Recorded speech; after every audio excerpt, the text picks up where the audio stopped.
I believe in giving credit where credit is due. So before we get into the episode, we are going to name our sponsors. So the sponsors of season 4 are Levo Oil. They were gracious enough to give us a home infuser to be able to make some amazing recipes this season. If you are someone who has been wanting to make infusions at home a little bit easier, definitely check out shop.levooil.com and see if there's something you just have to have in your kitchen. In addition to Temperance Home and Bar. I love Melissa. Melissa has been a true sponsor of our show, working on almost every season with us, and I just love her Botanica. Melissa goes above and beyond to ensure that all of her clients leave super duper happy and are in a better spiritual place than when they came. Please check out the show notes so you can follow her on social media and check out her Etsy page. Let's get into the episode.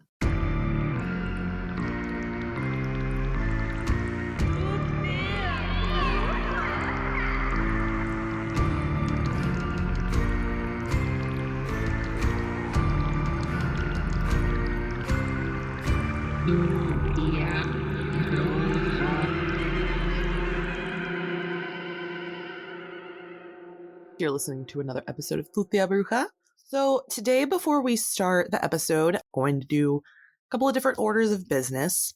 First, I want to thank all of my Patreons who have allowed me to create content. You know, I got some big moves in 2021, 2022, setting the groundwork for that.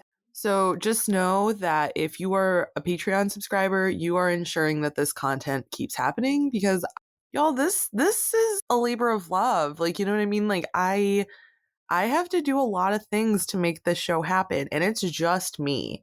And you know, every bit of support helps. I really appreciate it because this show is not just a resource for witchcraft. It's also kind of like an audio diary for me. Like it's a digital grimoire. I'm growing, I'm learning.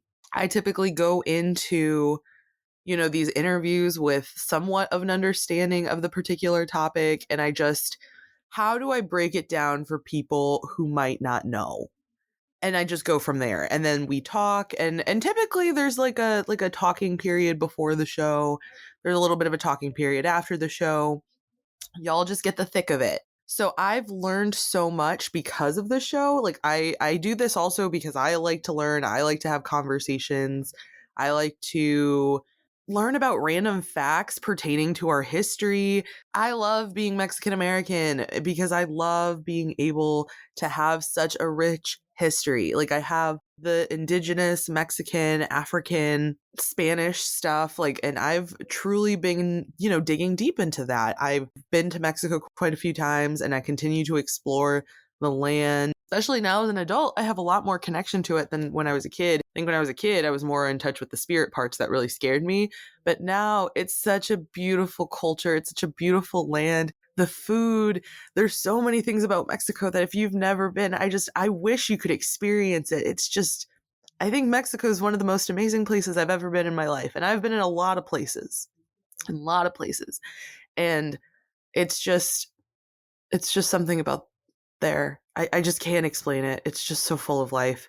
I think that that's also why in who I am, I'm just like to be able to come from something so amazing, so rich with history and culture and knowledge. Like that fuels my everyday life.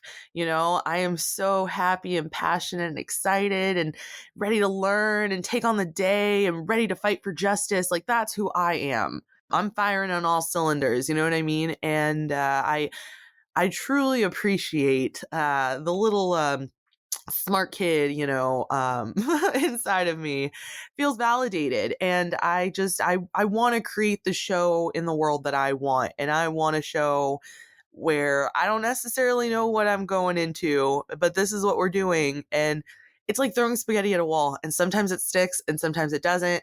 And, I've had particular episode topics that have been so popular. When my friend Lou, who goes by at the Death Witch, came on, she makes oils. She kind of has like an online botanica. She's doing a lot of really cool stuff in the world. And I know that episode was really popular. Marcella Kroll's episode is really popular and she's like an amazing resource too. There's so many witches, out here doing their thing. And I've been so blessed to just have conversations and learn from them. And I want to continue to do that. And I want to talk with people who are having meaningful conversations, which they both most definitely are.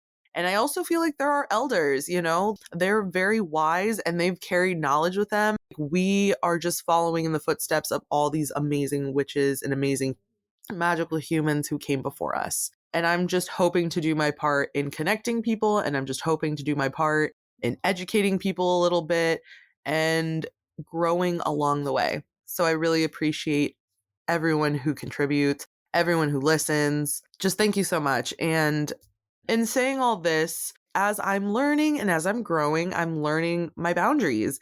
And I just want to say that I used to do a lot of one-on-one mentoring, and I think that that's going to take a pause for now. I'm not taking on any more clients. It's just really hard at this point because I love magic and I feel like I have a hard time saying no.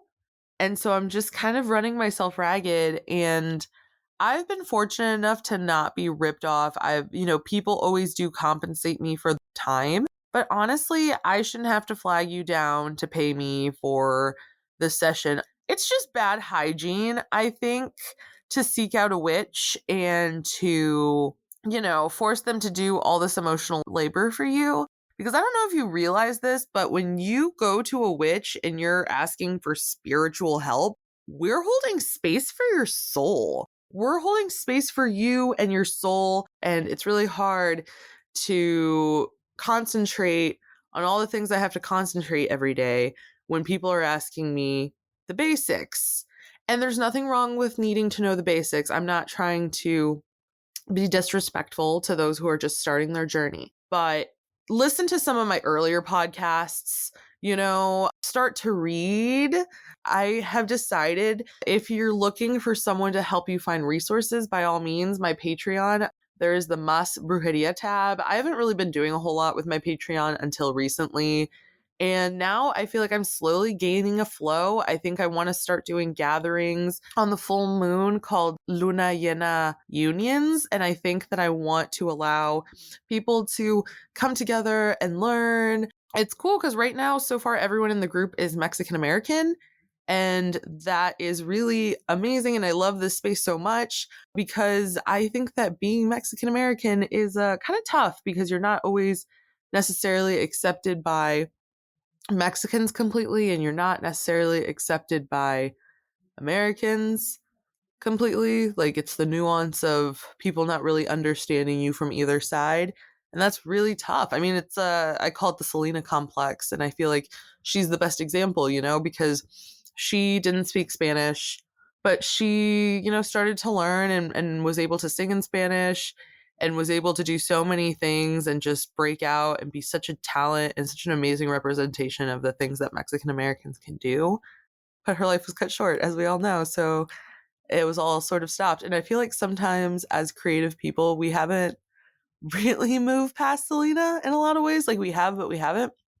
So, just accept the wonderful little unicorn you are, It's okay to like Paquita del Barrio. It's okay to love authentic tacos. Like, it's okay to love all those things about the homeland and continue to love them. And it's okay to also like Crystal Castles and LCD sound system and, like cucumber sandwiches, like what you fucking like, you know what I mean? Like, just live authentically in your experience and find people who accept you for who you are.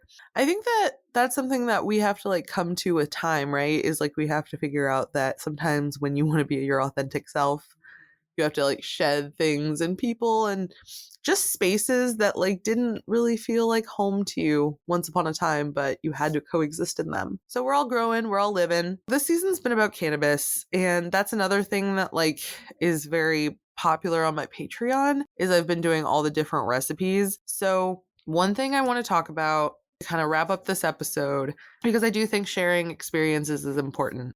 Antonieta Gomez on the last episode brought up a really amazing point, which was sometimes when you do cannabis for the first time, like, you don't feel anything, right?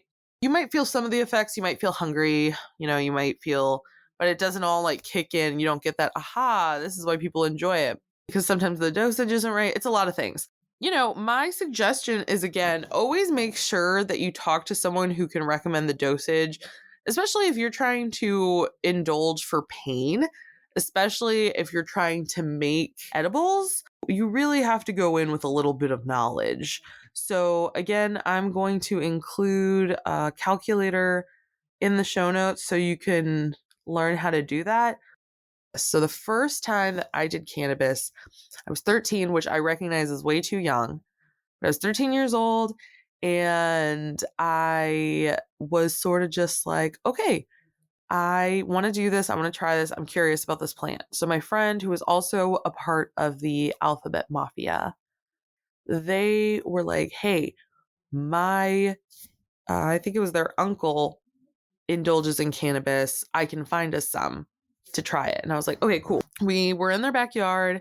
We were smoking cannabis, and I think we probably shared like 2 bats between the two of us, which is really not a whole lot. But we shared between the two of us, and I could feel more so worried about getting caught.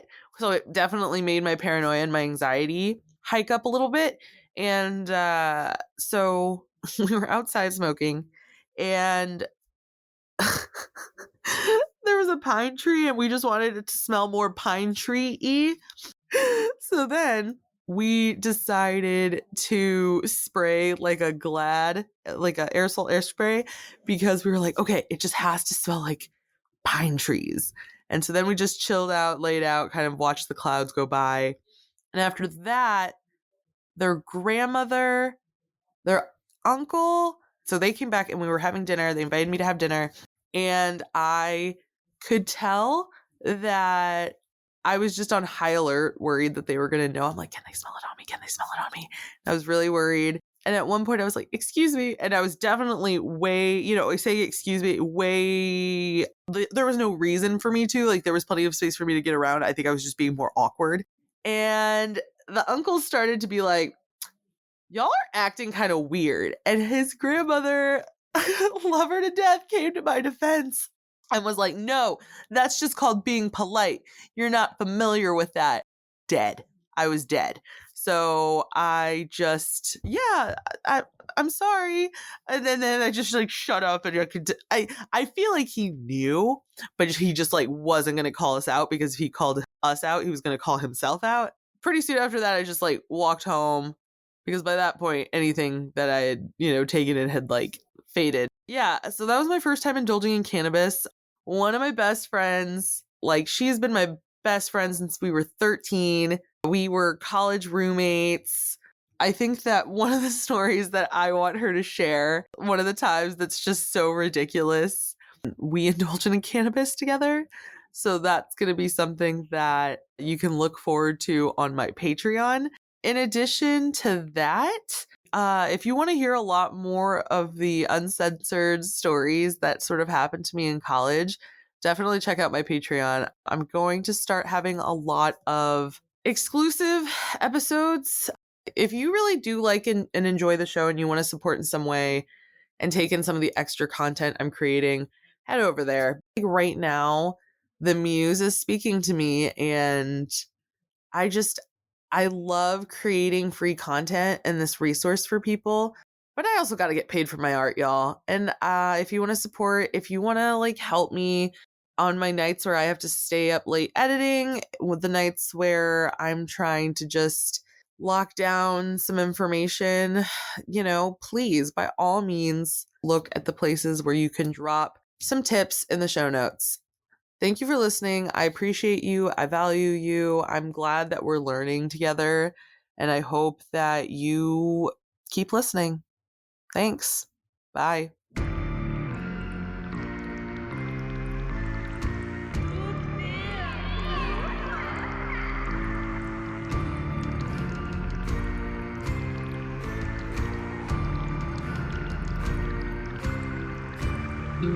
Yeah.